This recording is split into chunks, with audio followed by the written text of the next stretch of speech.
Salve Maria a todos! Voltando à nossa leitura, História de uma Alma, parte 6. Aconteceu-me, mais uma vez, outra peripécia com Vitória, mas não tive nenhum arrependimento, pois conservei perfeitamente minha serenidade. Desejava ter um tinteiro que se encontrava em cima da chaminé da cozinha. Sendo muito pequena para o tomar, pedi a Vitória muito delicadamente me entregasse, mas ela o recusou e mandou-me subir numa cadeira. Sem dizer nada, tomei a cadeira, mas a pensar que não era atenciosa. Querendo fazer que o sentisse, busquei em minha cabecinha o que mais me ofendia. Quando se aborrecia comigo, ela chamava-me de pirralhinho, o que muito me humilhava. Então, antes de pular da minha cadeira abaixo, virei-me com dignidade e disse-lhe: Vitória, sois um pirralho. Depois escapei dali, deixando que meditasse a profunda declaração que eu acabava de fazer-lhe. A reação não se fez esperar. Logo a escutei que esbravejava: Sim, a moça Maria, a Teresa acaba de dizer-me que não passo de um pirralho. Veio Maria e obrigou-me a pedir perdão, o que, porém, fiz sem contrição, por achar merecido o título de pirralho, uma vez que não quis estender seu grande braço para me prestar um pequeno serviço. Entretanto, ela me queria muito, e também eu gostava muito dela. Um dia, tirou-me de grande risco em que caíra por culpa minha. Estava a Vitória a passar roupa e tinha ao lado um balde com água dentro. Eu, porém, olhava para ela balançando-me numa cadeira, como era meu costume. De repente, me escapa a cadeira e caio, não no chão, mas no fundo do balde. Os pés tocavam na cabeça e eu enchia o balde como o pintinho enche o ovo. A pobre da Vitória contemplava-me com um extremo de surpresa, pois nunca tinha visto situação igual. Tinha todo o empenho de safar-me, quando antes do meu balde, coisa que resultava impossível. O quanto antes do meu balde, coisa que resultava impossível. Minha prisão era tão ajustada que eu não lograva fazer nenhum movimento. Com um pouco de dificuldade, ela salvou-me do meu grande perigo, mas não salvou meu vestido e tudo o mais, de sorte que tive que trocar a roupa, pois estava molhada como uma sopa. Outra ocasião, caí dentro da lareira. E, felizmente, o fogo não estava aceso. Vitória não teve senão o incômodo de levantar-me e sacudir a cinza de que ficara coberta. Foi uma quarta-feira, quando estáveis no ensaio de canto com Marília, e que todos esses reveses me aconteceram. Foi também numa quarta-feira que o padre Duclier veio visitar-nos. Como Vitória lhe dissesse que não havia ninguém em casa senão Terezinha, ele entrou na cozinha para me visitar e olhou minhas lições. Fiquei orgulhosa por receber meu confessor, porque pouco tempo antes me tinha confessado pela primeira vez. Que suave lembrança para mim. Ó minha mãe querida, com que solicitude me preparastes quando me explicaste que não era a um homem, mas ao bom Deus que iria contar meus pecados. Disto estava tão convicta que não fiz minha confissão com grande espírito de fé e cheguei... Só um minuto. Fiz minha confissão com grande espírito de fé e cheguei até perguntar-vos se não seria mister referir ao padre Duclier que o amava de todo o meu coração, pois que em sua pessoa era o bom Deus que ia falar. Bem instruída a respeito de tudo quanto devia fazer e dizer, entrei no confessionário e pus-me de joelhos. Quando, porém, abriu a portinhola, padre Duclier não enxergou ninguém. Era tão pequena que a cabeça não alcançava o parapeito, onde se apoiam as mãos. Então, mandou-me ficar de pé. Obedecendo imediatamente, levantei-me e postei-me bem na frente dele para o ver melhor. Fiz minha confissão como se fosse uma menina grande e recebi uma bênção com grande devoção, porque me havias explicado que neste momento as lágrimas do menino Jesus purificariam minha alma. Lembro-me de que a primeira exortação que me foi feita incitava-me principalmente a ter devoção à Santíssima Virgem, e prometi a mim mesma redobrar minha ternura para com ela. Ao sair do confessionário, estava tão contente e leve como jamais sentira tamanha alegria na alma. Depois, tornava a confessar-me em todas as grandes festas litúrgicas, e para mim era cada vez um verdadeiro gozo quando o fazia. Os dias santos. Ah, quantas recordações não desperta esta palavra! Os dias santos, como os amava! Vós, minha querida mãe, sabeis explicar-me tão bem todos os mistérios ocultos em cada um deles, que para mim eram verdadeiramente dias do céu. Gostava enormemente das procissões do Santíssimo Sacramento. Que alegria esparzir florzinhas aos pés do bom Jesus! Antes, porém, de deixá-las cair, atirava-os mais alto que podia, e nunca me dava por tão feliz como na ocasião em que via minhas rosas desfolhadas tocarem no sagrado ostensório. Os dias santos. Ah, se os grandes eram raros, cada semana trazia de novo um muito chegado ao meu coração: o domingo.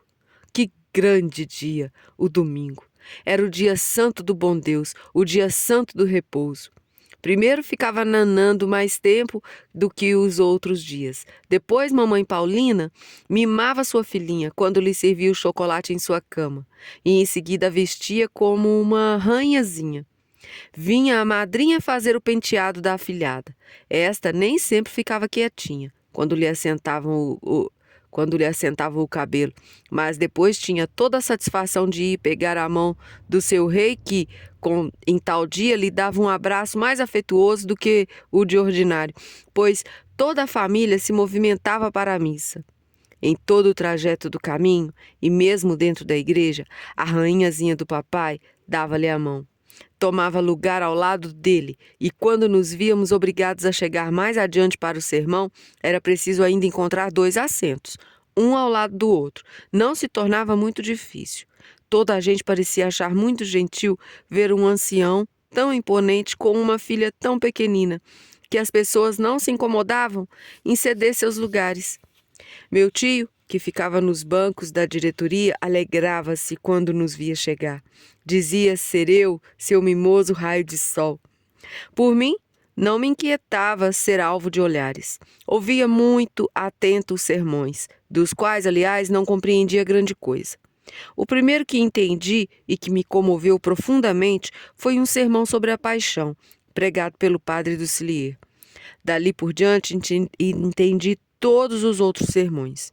Quando o pregador falava de Santa Teresa, papai curvava-se para me dizer baixinho: escuta bem, minha rainhazinha, ele fala da tua santa padroeira.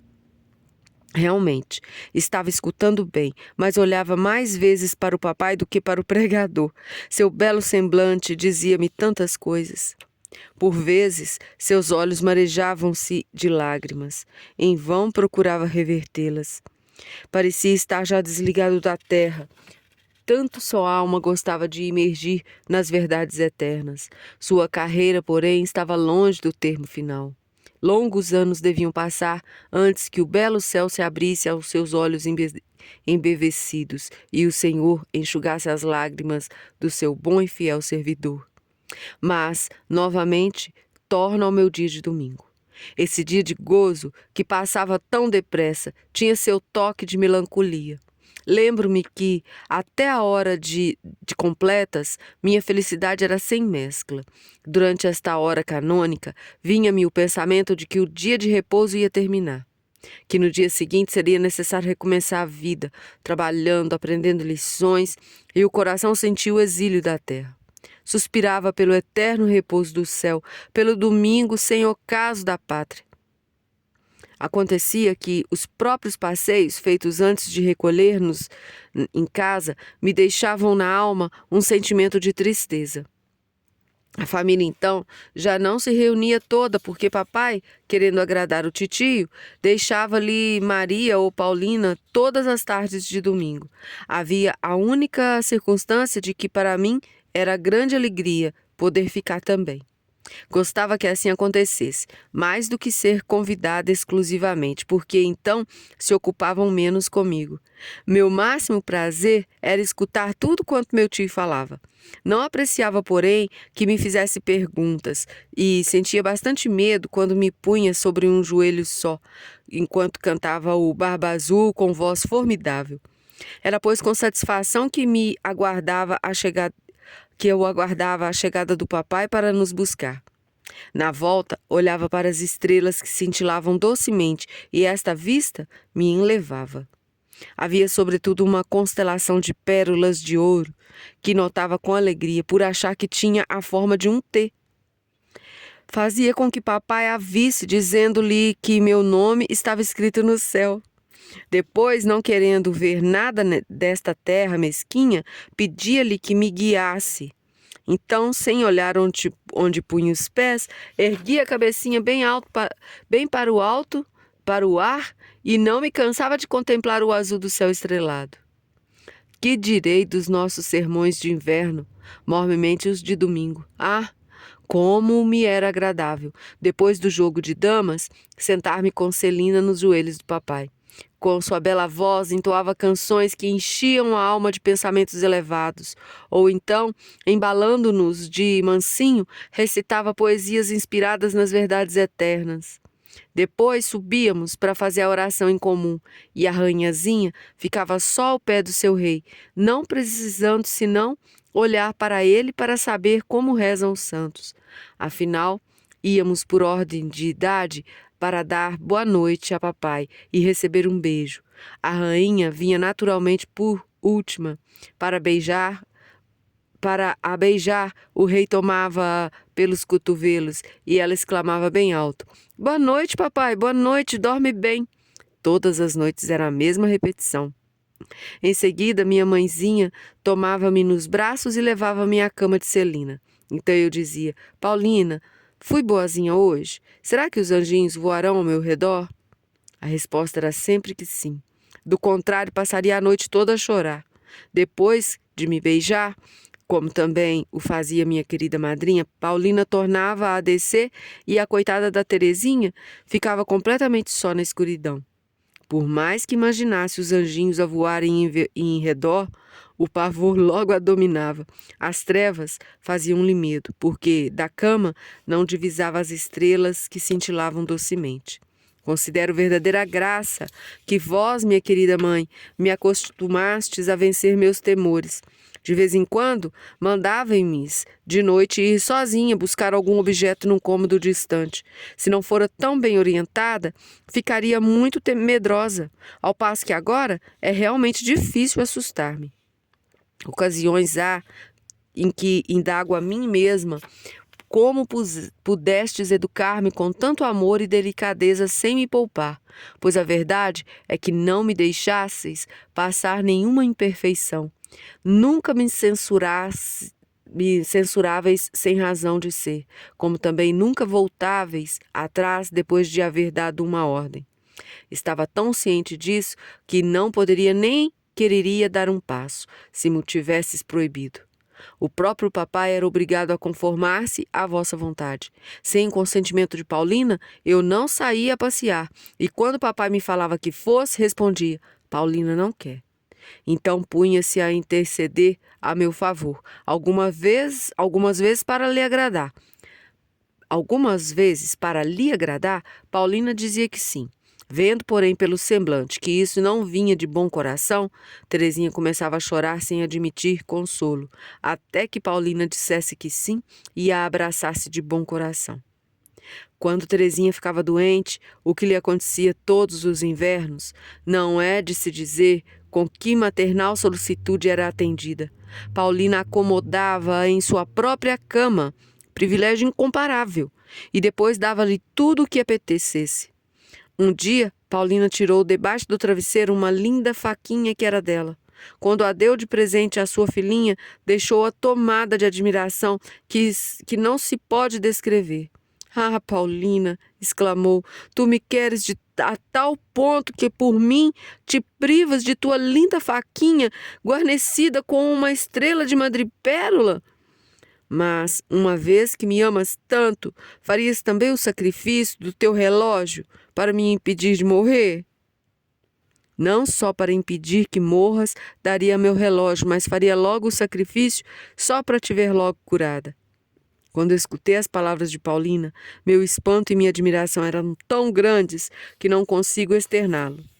No verão, senti algumas vezes ânsia de vômitos. Paulina cuidava de mim afetuosamente, com o intuito de me distrair, o que era o melhor dos remédios. Fazia-me passear ao redor do jardim no carrinho de mão. Depois fazia-me descer e no meu lugar colocava um lindo pezinho de margaridas que levava a passear com toda a precaução até o meu jardim, onde era transplantado com grande solenidade. Era Paulina que acolhia todas as minhas íntimas confidências, que esclarecia todas as minhas dúvidas. Admirava-me, certa vez, que no céu o bom Deus não dê glória igual a todos os eleitos, e receava que nem todos fossem felizes. Então Paulina mandou-me que fosse buscar o grande copo de papai, e o colocasse a par do meu dedalzinho, e enchesse ambos de água. Em seguida, perguntou-me qual deles estava mais cheio. Disse-lhe que ambos estavam cheios e que era impossível pôr mais água acima de sua capacidade. Minha querida mãe fez-me então compreender que no céu o bom Deus dará aos seus eleitos tanta glória quanta cada qual poderá receber, de sorte que o último nada terá de invejar do primeiro. Assim, pondo ao alcance de minha compreensão os mais sublimes segredos, sabias, minha mãe, dar à minha alma a nutrição que lhe era necessária. Terminamos por aqui mais um dia, sem esquecer esta belíssima frase. Disse-lhe que ambos estavam cheios, o dedal e o copo de água, e que era impossível pôr mais água acima de sua capacidade. Minha querida mãe fez-me então compreender que no céu o bom Deus dará aos seus eleitos tanta glória quanta cada qual poderá receber, de sorte que o último nada terá que invejar do primeiro. Então, não tememos, apenas almejemos e lutemos pelo céu, porque seja o nosso copo, seja o nosso dedal, seja o nosso balde, estará transbordante de alegria e da glória eterna. A todos os senhores, salve Maria.